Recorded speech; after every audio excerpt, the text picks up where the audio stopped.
But anyway, thank you guys for being so respectful. Our last forum of the evening is for Warren County School Board. The candidates participating in this forum are running to fill seats in the Fork, Happy Creek, and North River districts. The Fork and Happy Creek seats are 4-year terms.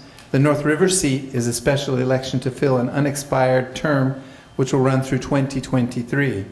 The candidates are Andrea Lowe, Antoinette Funk, I should read their districts, I'm sorry. Andrea Lowe for Fork District, Antoinette Funk, Happy Creek District, Stephanie Short, Happy Creek District, Melanie Salins, North River District, Angela Robinson, North River District.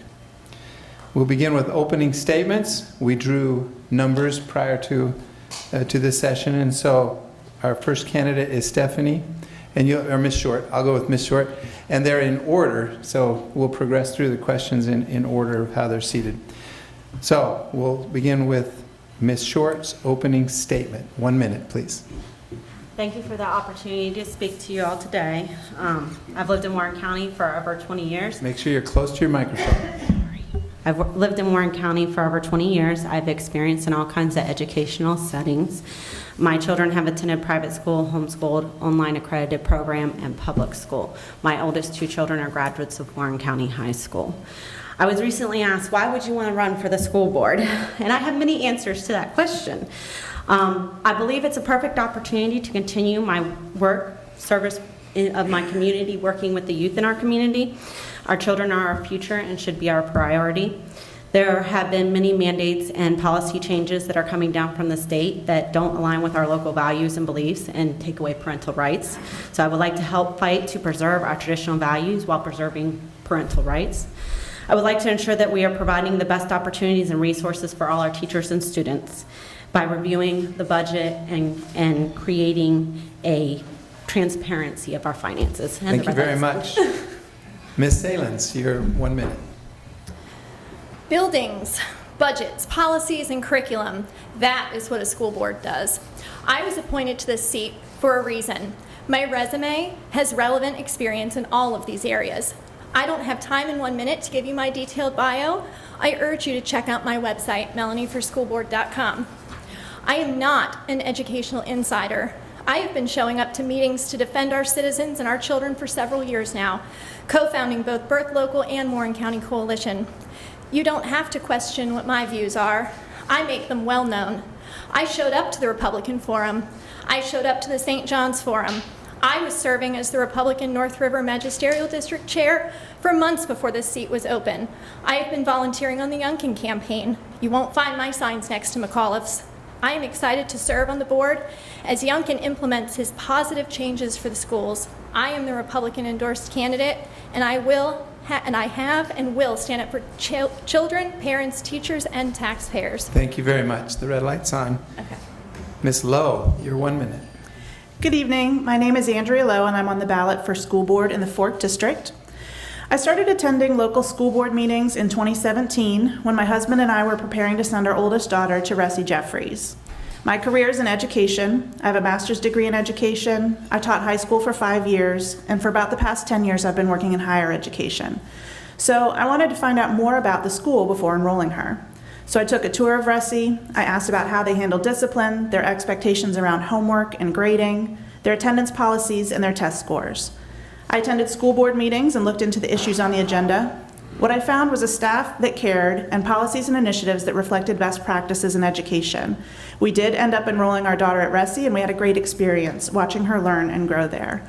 Now, I know that not all parents have the background or expertise that I have to be able to evaluate our schools. So I'm running for school board to ensure that our schools are providing a great education, not just for my children, but for all students. Thank you. Ms. Robinson. Hi, my name is Angela Robinson. I am running for the North River District seat. I moved back to Warren County in 1994, in which I went to Lord Fairfax and then Shenandoah University. Then I started my career in Warren County as an educator for 17 years. I now work in Fauquier County Schools. I have been a teacher, a leader, a mentor. I am now in the admin position where I work with teachers principals and students for data, interventions, and teaching. I am running for this seat because my husband is a Warren County native. I have a stepson in the Skyline Middle School, and I will show you that I am the best candidate. I focus on children's education, not politics, and what means the most. Our children becoming the best successful students that we can possibly have. Thank you. After remarks, please. And Ms. Funk, your 1 minute. Good evening. I am Dr. Antoinette Funk, the candidate for Happy Creek District School Board seat. I have the experience, the education, and the passion to get the job done. Our students in Warren County need a voice that will advocate for their needs. Our parents need a voice to make sure they always have a seat at the table. And our educators need a voice to ensure they can do what they are trained to do, to teach our students. I support a budget where tax dollars go to students and classrooms. I favor progressive academic achievement, and I endorse parental involvement in the processes of teaching and learning. It's time to stop tinkering and re-image our school system through courageous conversations, vigilant expectations and policies, and deliberate fiscal and strategic planning. We can provide successful outcomes for our students because hard choices today will make better schools tomorrow. Let's move our students forward through education. Thank you. Thank you very much. All right, so question number 1. This is a 2-minute allowed timer. It was an extended question. Question number 1, we'll start with Melanie Salins. Am I saying that right? Salins? Salins, All right. yes.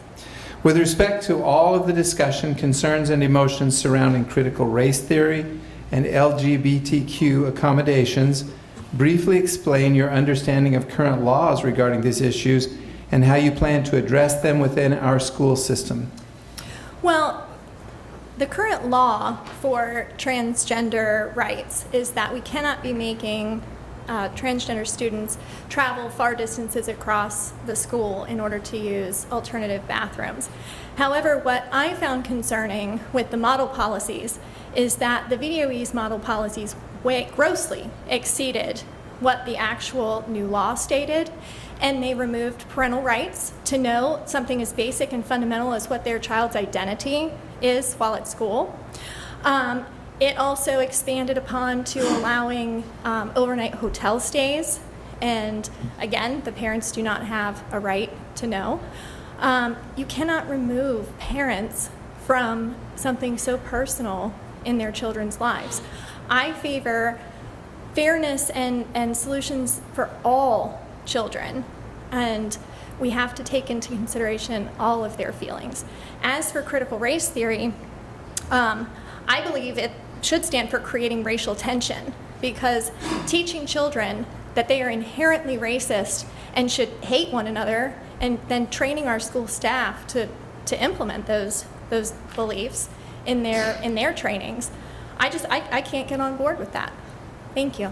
Thank you very much. Ms. Lowe, 2 minutes. So there are a few different laws and rulings that pertain to the LGBTQ question that have come down recently. One is the decision in the Gloucester case that went to the Fourth Circuit Court of Appeals, and then the Supreme Court declined to hear it. And in that case, they were talking about that it is wrong to make a student have to walk so far to use the restroom. The state has put out some laws as well. I think the bottom line with the bathroom issue is that all of our students need to feel safe while they're at school. They need to be safe. Our parents should not be worrying about their children not being safe. We can't have students who are afraid to use the bathroom or who are holding it all day long because they can't go to the bathroom. And really, I think the best way to achieve that is to create more single-stall restrooms that students can use so that they have a facility available to them that is not threatening anybody else and they don't feel themselves threatened. So I think that's really what we need to be focused on to be able to stay within the law and also address the valid concerns that parents have. As far as critical race theory, I don't support any kind of curriculum that would divide our students up and say these students are like this and those students are like that. We need to treat all of our students as individuals. All of our students have potential to go on and do great things and have great careers, and we need to make sure that we have a curriculum that emphasizes that and that treats each person as an individual. As far as curriculum in general, I think that parents and teachers should be invited into the conversation to weigh in when we are evaluating curriculum. I think that curricula should go to the school board for final approval, because it's in those school board meetings that the whole community gets to hear what's going on and has an opportunity to weigh in. But I do think that parents and teachers being involved in the selection earlier than that would be helpful as well to give our community a voice. Thank you. Thank you. Ms. Robinson, 2 minutes. So I've had the pleasure of teaching Virginia studies for many, many years, and I have never once said to a child of any race that they are less than or more than another child, and I never plan to allow a person to ever do that.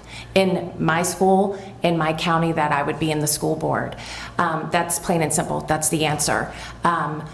When it comes to the transgender policies, it was implemented in August. I have spoken with many principals and how they have assured families that the safety of children is first and foremost, that they have made individualized bathrooms. They are putting partitions up around the urinals. If it comes down to it, I'm going to tell you, kindergarten, they like playing in the bathroom, and we would love to have individualized bathrooms for every single child. So if we have to do that, let's do it. I am all about saving safety for all children, no matter what their choices are. I'm an educator first and foremost, and every child means the world to me. And so if I have to keep them safe by changing a bathroom, so be it. That is all we're here to do, is educate these children. The curriculum, I have said in the past, I've always been open and honest with my parents as a teacher and sharing with them what I'm teaching. Every week I would send a newsletter, and I think that has to continue, especially now after COVID. We have got to get our parents and our school system and our community back together. Instead of this divisiveness and fighting, it's just not helping our students learn. So everything needs to be open, and we need to speak at every meeting and tell what we feel and focus on helping our children. Thank you. Ms. Funk, 2 minutes. So the Virginia Code clearly states that parents have a right to participate in their child's education. Across the board, no matter what the topic is or what the subject is, our parents have that right. They need to be involved, and they are the primary educator of their children. When it comes to the model schools policy, that has been mandated by the state, which was adopted.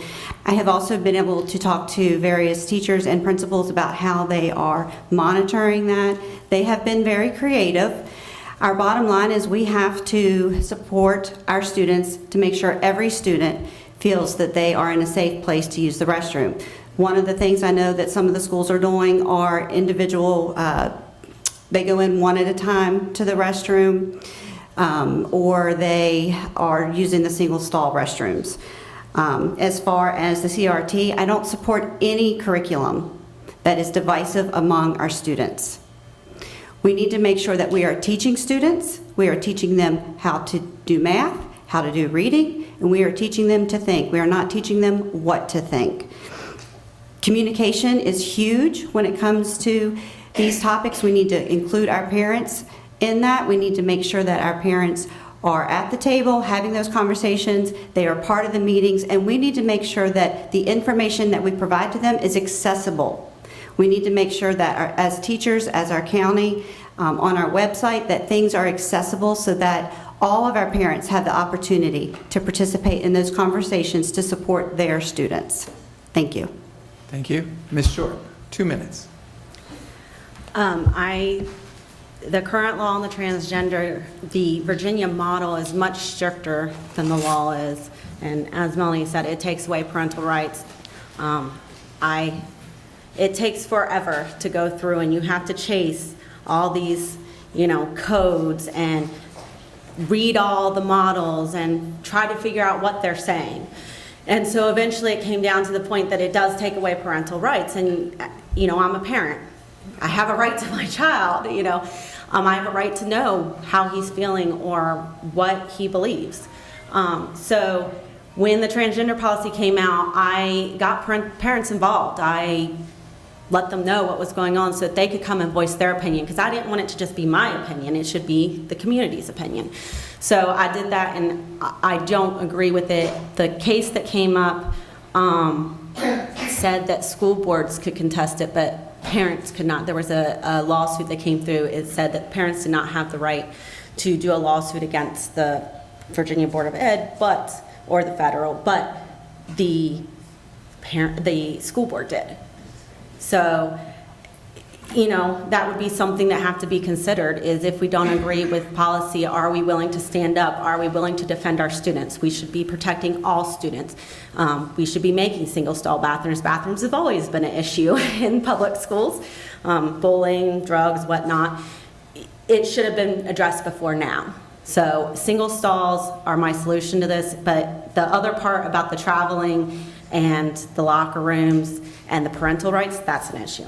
Now, as far as the CRT, there's many different names for it, so if you search for it, be sure that you know all the little acronyms and all the different names they're coming up with it, but I do not agree with it. I think it divides the students. It's a very Marxist approach, and they're already teaching it to our teachers. In order to renew your license, you have to take this class. All right, thank you. The red light is on. Thank you. All right, our third question, and the remainder of the questions will be 1 minute, so please observe the red light and whatnot. Ms. Lowe, how do you view parental input into school curriculums? All right, so I mentioned this a little in my last response, but I do think that it's important that we include parents in curriculum choices. Our schools really need to reflect the values of our community because we need to have buy-in of the community in order for our schools to function. So I do think that's important. I would also like to make sure that teachers are included in those discussions. They are experts, they know our students, they know how to teach the curriculum, and they'll be able to see smaller points or issues that parents might not recognize because parents don't have that expertise in the classroom. So I think parents should be there so they can see the overall content and the values and make sure that we're okay with that, and then teachers can make sure that we're selecting a curriculum that will help students learn in all the areas they need, math, science, history, reading, everything like that. Thank you. Ms. Robinson? With curriculum, as I had said earlier, curriculum is absolutely very vital for parents to understand many of the things that we have taught, especially math, how things have changed, and that's literally what I do every day. Parents need to understand what we're teaching. And so, yes, I think the county needs to have an open dialogue, understanding the curriculum, parent input, maybe having town councils with the schools with parents so that they can ask the needed questions for them to understand. We've got to get this community back to working together and seeing that we are trying as educators to teach your children to the best of our ability. And having you understand the curriculum and knowing that we're doing what's right for your children is what matters the most. Thank you. Ms. Funk, 1 minute.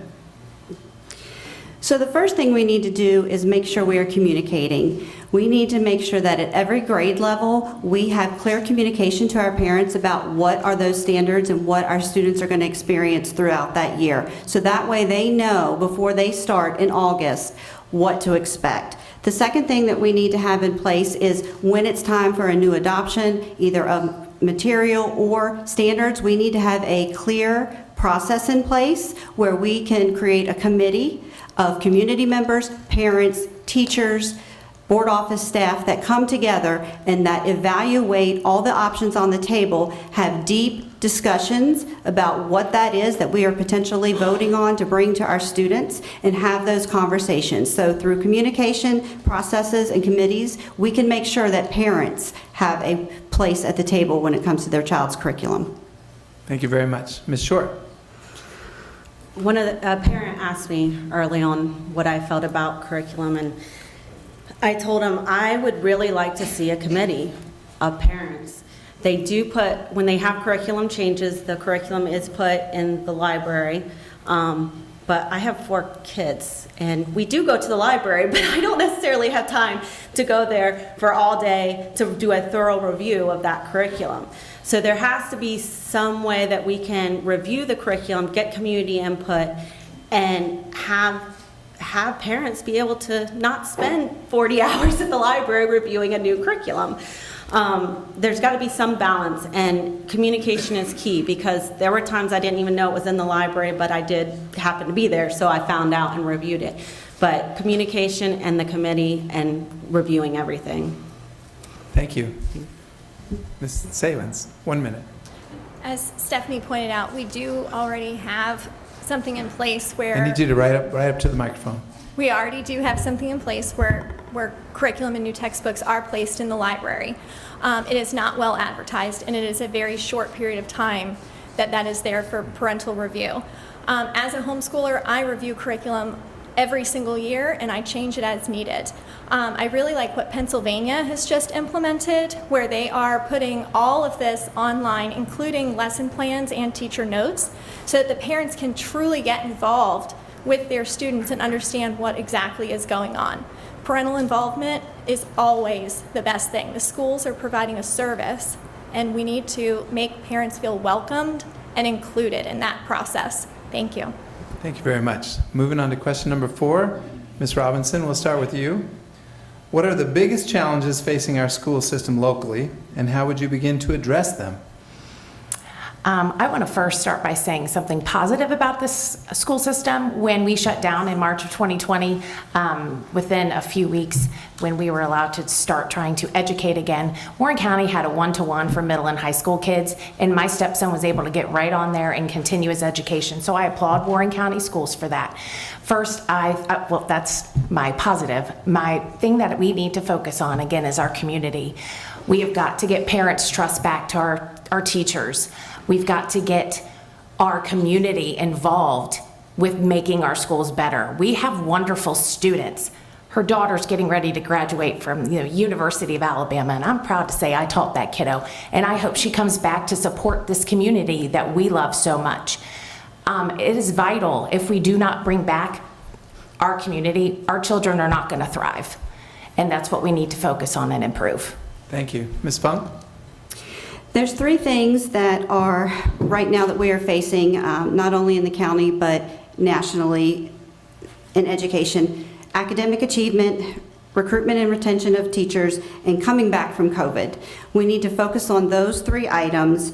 How are we using the money that we have been given to that's being funneled into our schools right now? And that really kind of oversets with the recruitment and retention and the academic achievement. We were given a great opportunity with COVID to make sure that we were individualizing instruction. We gave students choices. And so let's continue with that. Let's give students choices in their academics, and let's set that standard high for them. So with choices, setting that standard high, and then working to keep our good teachers here in the county. Thank you. Thank you. Ms. Short? So some of the pressing issues, for me, it'd be the budget. We really need to look at the budget and make sure that our teachers and our students and our families are getting what they need out of the budget. That any organization you're in, the budget is what runs it all. So you have to make sure that that is being provided where it needs to be. Another one is good teachers. We do not have a very good retention rate. We are getting better, and it could be various things. There's always, you have your bonuses and your pros and your cons to everything. But we need to look at why we're losing the teachers. And the other thing we need to look at is, what do you do when kids are quarantined? They're sitting at home, maybe not getting education. The virtual was not offered this year for when you quarantined. There was virtual offered as an academy, but not necessarily when you're quarantined at home. Good. Thank you. Ms. Salins?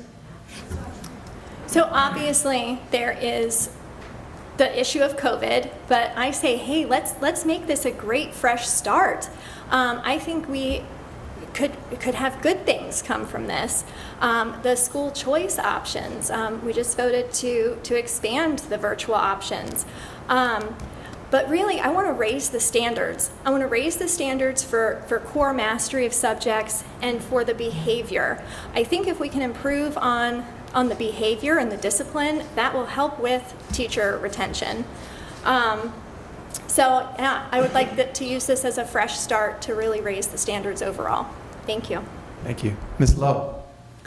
2 of the issues that I think that we need to address, one is communication at the system level. I've talked to a lot of parents who feel confused and frustrated by the different things going on. One person will say, we heard that the district's doing this, and somebody else says, we heard the district's doing that. I think that's something that the central office could improve on, and it'll be a little bit more clear in communication about where we're headed. The other issue, like some of my other people up here have said, is teacher satisfaction and retention. This has been an issue across education, but also in Warren County for several years, but it's just been exacerbated over these past 2 years with COVID. I've talked with teachers, they're feeling frustrated, they're feeling like they're not being listened to. At times they're being told to do things in their classroom that they think is not a best practice. They had a curriculum or a method of teaching that they thought worked, and they're being told to use an online version or whatever it might be, and that is really frustrating for them because they're trying to do the best for their kids. So those are two areas that I think we need to improve on. Thank you very much. Question number 5, we'll start with you, Ms. Funk. Food insecurity, shelter, and safety are issues facing many of the children who attend our public schools. What do you feel the role of the schools is in helping to address these issues? This is something I have done for over 22 years as an educator. I have worked in the forefront with our students. I have faced these issues firsthand. So some of the things that I do, number one, is when they're in our care for that 7 hours a day, that we do everything we can to support them, whatever it is. They're hungry, they need shoes, they need, the academic materials to go along with it. Secondly, is we try to provide resources to the parents. We want to have that open communication with our parents to let them know we are here to support you. We can do that and provide some options and resources so that the parents can help them when they are in their times. And then the last thing that we can do is we do have a lot of resources we can collaborate with to make sure that we are assisting, again, to make sure they have everything that they need, those food items and whatnot. Thank you. Thank you. Ms. Short. So the school, and obviously the children, the students are your priority. Oh, and even not any children are our priority, right? They're our future. So we need to help protect them. We need to help in any way we can. There are many community organizations that collaborate with the school to help the backpack program. I know the Presbyterian Church, Front Royal Presbyterian Church, where we have our scouts, we help them every year with collecting food in which they then distribute to the community. So there are lots of community resources and a lot of facilitating those and helping the family members and the students know what's there and helping provide, make sure that they're safe and have what they need. Good. Thank you, Ms. Salins. So first I want to say that the school nutrition program and what it did with COVID over the last year, they went above and beyond. They did a great job with getting meals out to those who needed them.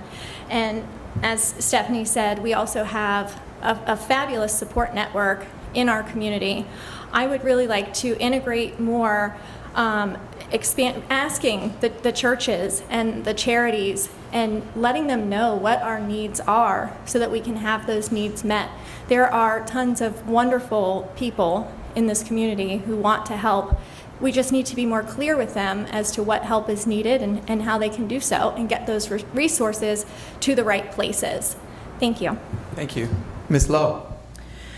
Thank you for this question, and I really think that COVID over the past couple of years has really laid bare what everything is that the schools are doing. I think we kind of had a vision of schools as, yeah, that's where we provide education, but now we're seeing it as also providing nutrition for students. It's also health, it's also exercise, it's also social development. For some students who don't have a great home life, this is a place where they can have adults who are trusted and who care about them and who look into them every single day. So we're really seeing that schools provide a lot of benefits for the growth of a child, not just education. And it's really important that we maintain that and continue to provide those services for students. I do think that the free lunch and breakfast programs are very important. I think the partnerships we build with our community are very important, and there's a lot of ways that we could work to assist students at all ages within our schools. Thank you. Ms. Robinson.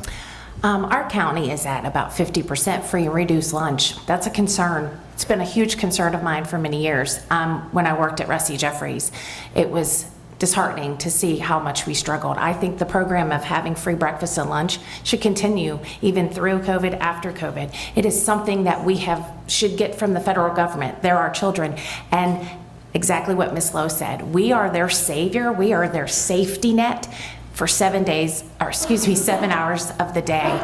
I think that we should build programs after school for our students. We should be able to have some transportation for those, some summer activities as well for those children who do not come to school during the summertime. We should have things at the pool. Town pool, I just call it the town pool. Things like that, getting our community involved, not just during the school year, year-round. Thank you very much.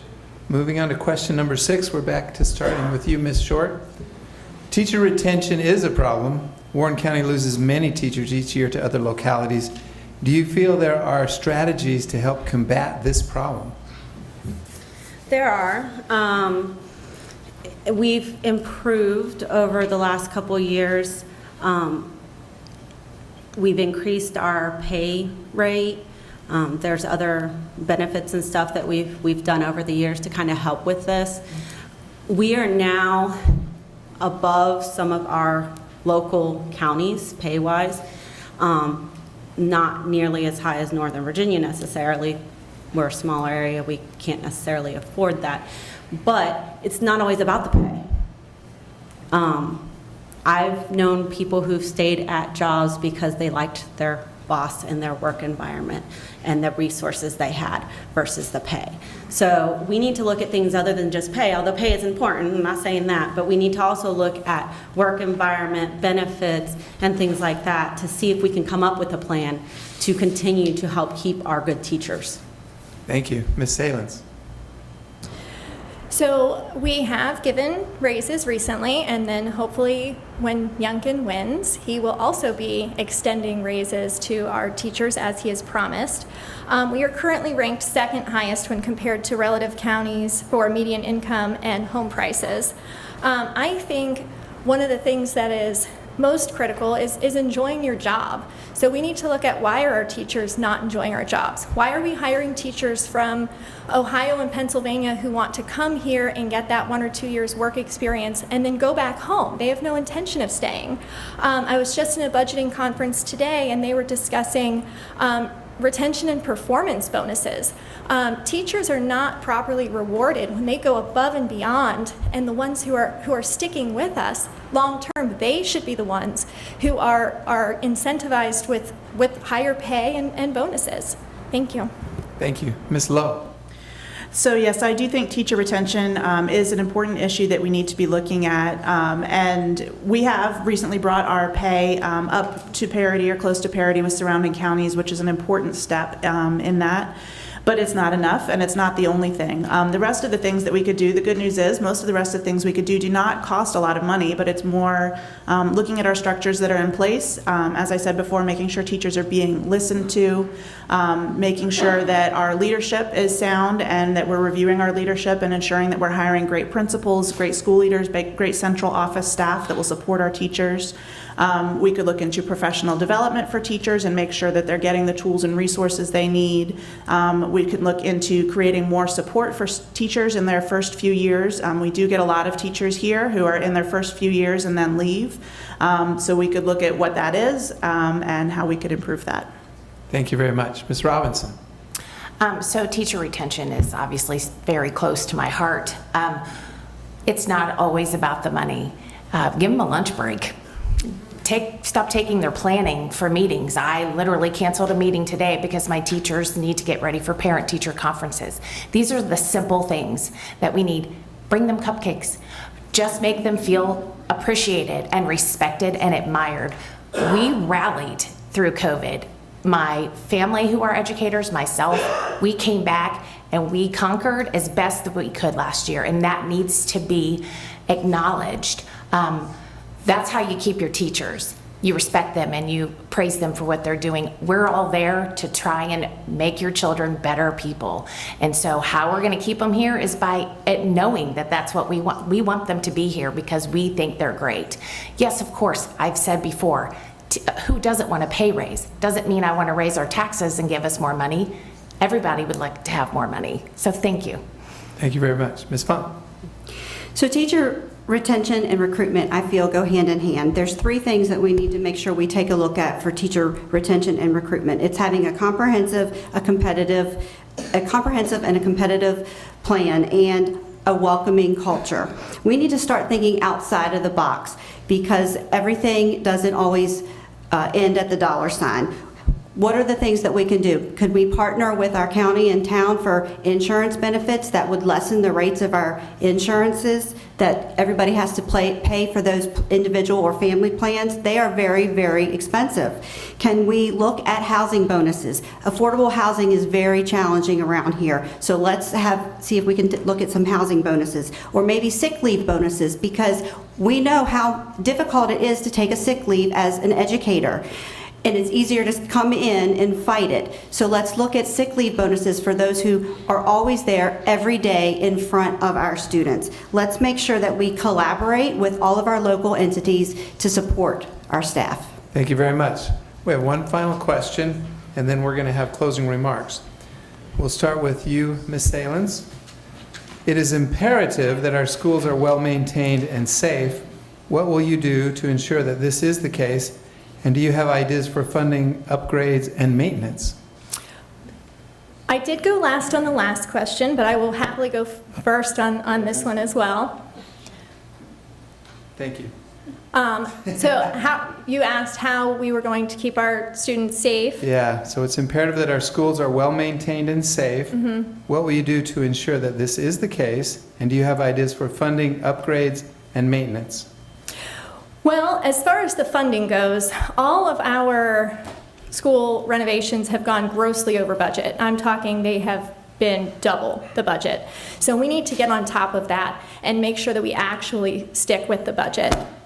Youngkin has some wonderful ideas and is going to release money to us to help with these infrastructure.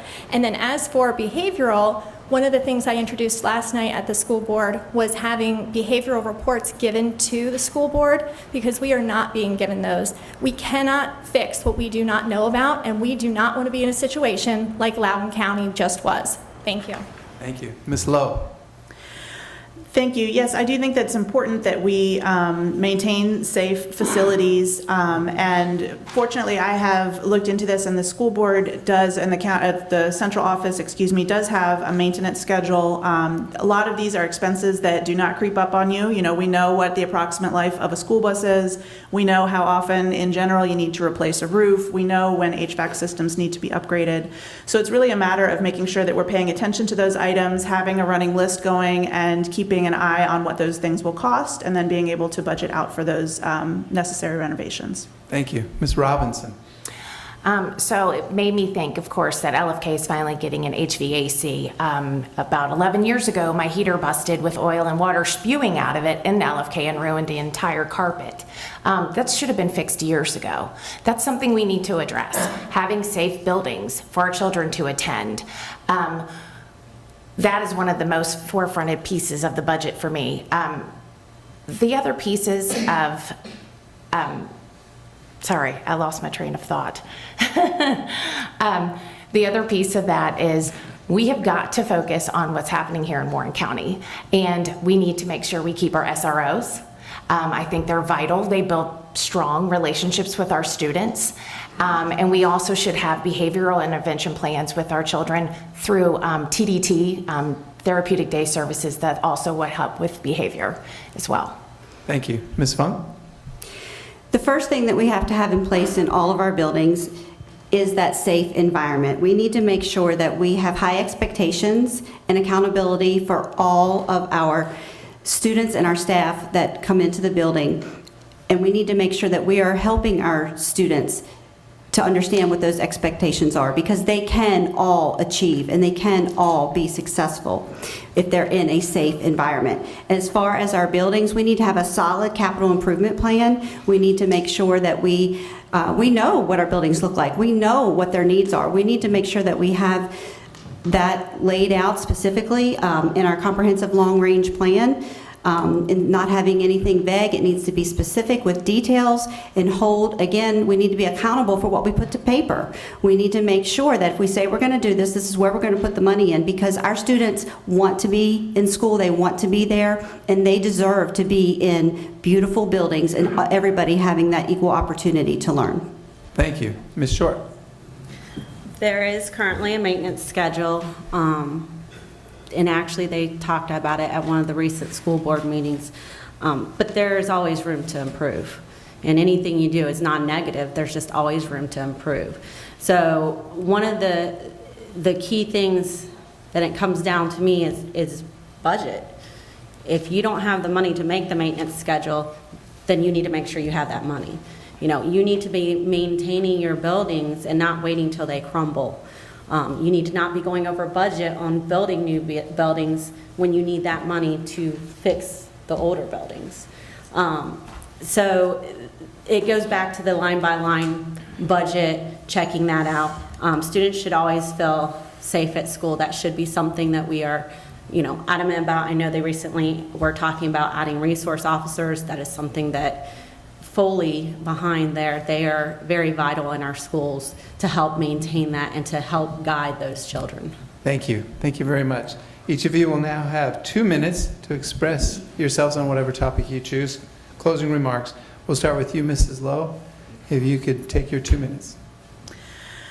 I told you before about why I'm running. Now I want to tell you a little bit more about who I am. I'm well qualified for this position because I'm a parent, I'm an administrator at Lord Fairfax Community College, and I taught high school for 5 years. I've always believed in the value of service. I believe that a lot of the joy and satisfaction we have in life comes from living in community with others and serving our community and giving back. I've held a number of volunteer positions throughout my life, from teaching in a juvenile detention center, to cleaning up trash on the highway, to one-on-one tutoring for a student with a learning disability. Being on the school board would allow me the opportunity to continue serving my community. I believe the school board should focus on education, not politics. I'm politically independent. I'm not a member of any political party, and I have not sought any endorsements or accepted any funding or advertising from any political groups or organizations. My loyalty and my allegiance are not to a political ideology, but to our students, our schools, and our community. I'm running for school board to ensure that our schools are providing a great education, not just for my children, but for all students. To do this, we need to ensure our schools are using best practices in education. We need to improve communication with families and include parents and teachers in key decisions.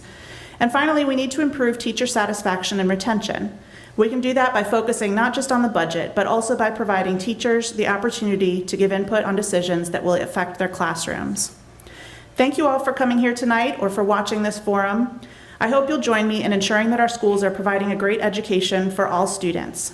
Please follow me on Facebook and visit my website, andrealow.org. Fork District residents, I hope I can count on your vote this fall. Thank you to the Chamber for organizing this event. Thank you.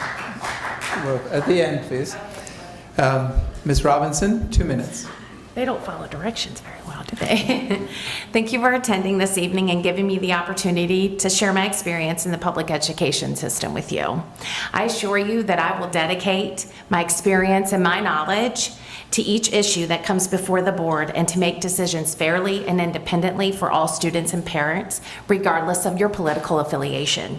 I appreciate your vote, and I understand how the public school system works, the laws under which they operate, the challenges they face, and most importantly, how to address the needs of all parents, students, and teachers alike to ensure that every child is educated to the best of our abilities, which in turn educates our entire community. And I will leave with one last piece. Politicizing our children's education in the classroom is going to eliminate exactly what our students need to focus and learn. Thank you. Thank you very much. Can you use a red card in closing remarks? In the hallway, you said we were allowed to use the red card during closing statements and intros. Okay, 1 minute, please. Thank you. So politics is already in our schools. Most people don't realize that the Virginia Department of Education is appointed by our governor. And politics is exactly how we have gotten ourselves into the mess that we're in while the standards were consistently lowered. I am the only person in this race willing to challenge them. My opponent isn't going to challenge those who are paying her salary. Thank you. Thank you. After everything's over. Are we on you, Ms. Funk? Can I challenge that since we're You have your gonna red play card? this? Go ahead, 1 minute, Ms. I Robinson. don't work in Warren County Public Schools. I work in Fauquier County Public Schools. I pay taxes in Warren County. just like everyone else that is sitting up here. I have never in 23 years had to deal with politics in my classroom, and I certainly don't think we should start today. Thank you. Thank you very much. No, absolutely. Come on. We're almost done. We're almost there. Just a few more minutes. Ms. Funk, you have 2 minutes. Closing remarks. Thank you for your time this evening. Thank you for your time this evening, and thank you for watching. I am the advocate our students need and the voice our students deserve. I have the institutional knowledge, the educational and community service experience, and the proven advocacy passion to build bridges, not agendas, for our students. I am an educator, a lifelong learner, a community servant, a mentor, and most importantly, I am a mother. I will seek and serve with integrity, accountability, and transparency by keeping our standards high. I will ask the tough questions, do the research, and take on the courageous conversations to support our students. I will work to make sure every student has the opportunity to experience an educational pathway that meets their needs and equips them for the future outside of our school system. Let's give them choices. Let's give them chances. Let's educate our students. Let's teach them how to think, not what to think. Solid foundations begin at home and are only strengthened and grow through building positive relationships within and with our school system. Let me be very clear. Parents are the primary educator, not the secondary supporter. I believe in parental rights, I believe in choices, and I believe in educating our students. I first-handedly understand the challenges of a school system, the challenges that teachers, students, and parents experience. I have the personal and I have the unique perspective to provide the required leadership and guidance that every student and every staff member in our system deserves. I'm capable and committed to putting our students first. All of our students are worth it.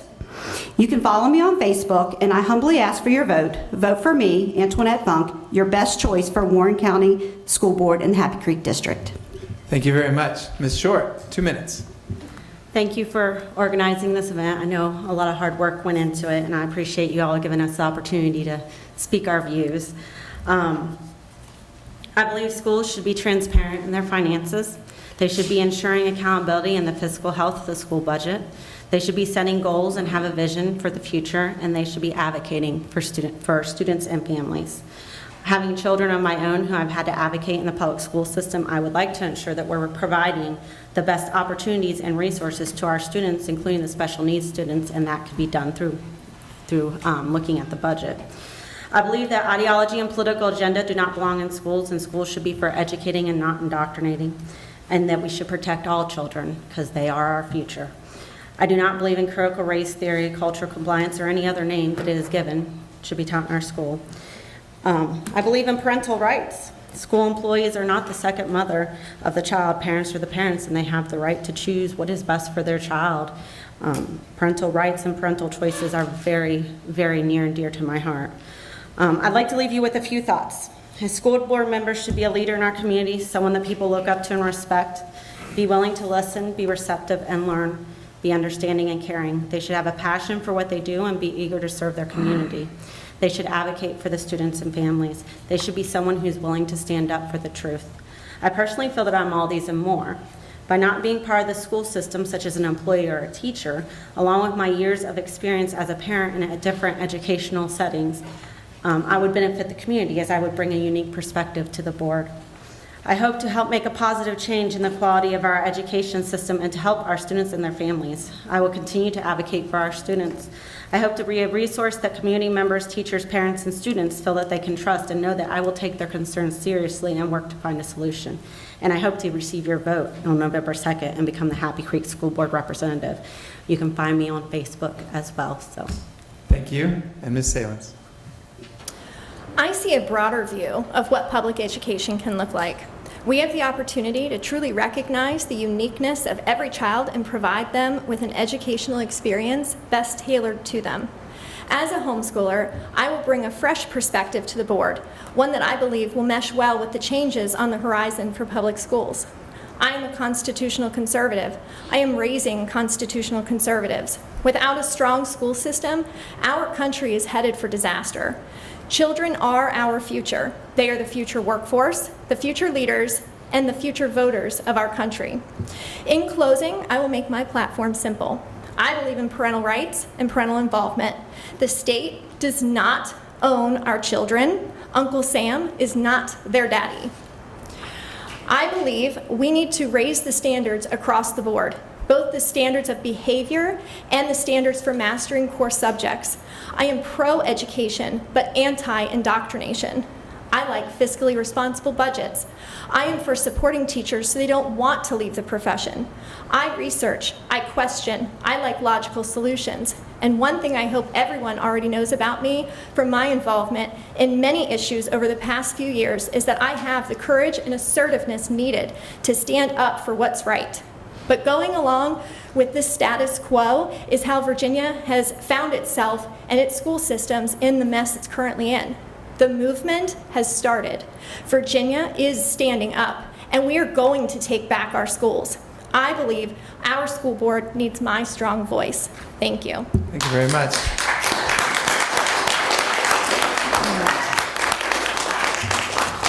Well, again, we very much appreciate all the candidates that have come to our forum today. And I, for one, I'm very pleased with the quality of the candidates that we've come up with in our area. So thank you again very much for coming. Thank you to the audience. I know there's a lot of enthusiasm, a lot of emotions, and a lot of pent-up questions. We appreciate your courtesy to everyone involved. We appreciate the Warren County Registrar's Office and Carol Tobin. And we remind everybody to thank you for coming. And remember, early voting is open now. Election Day, November 2nd. We'll see you there.